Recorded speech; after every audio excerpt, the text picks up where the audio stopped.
আমি আপনাকে বলি ক্যাপিটাল পানিশমেন্ট হবে যেহেতু চার্জ ফ্রেম হয়েছে।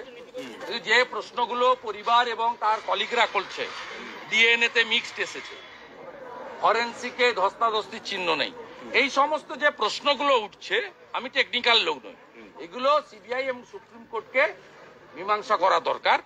এবং যে চার্জশিটটা অভিজিৎ মন্ডল এবং সন্দীপ ঘোষের দেননি আপনারা, সেই চার্জশিটটাও দ্রুততার সঙ্গে সাপ্লিমেন্টারি চার্জশিট দেওয়া উচিত, এটা আমি মনে করি।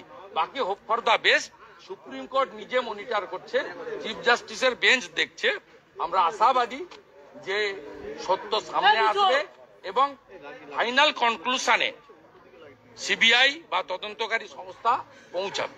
যে আদায় করে দিক, সুভাষ রায়কে শুধু টাকা ফেরত দেওয়া না, সুভাষ রায় এবং এই ধরনের যে কোম্পানি, তাদেরকে শুধু কর্পোরেশনে নয়, ওটা রাজ্য জুড়ে ব্ল্যাকলিস্ট করা, তাদের প্রমোটিং লাইসেন্স ক্যান্সেল করা এবং তাদেরকে জেলের ভিতরে আইন অনুযায়ী যতদিন রাখা যায় রাখা, প্রপারলি চার্জশিট করে তাদেরকে পানিশমেন্টও দেওয়ার ব্যবস্থা যদি না করেন, তাহলে ये जिनिस बंद হবে না।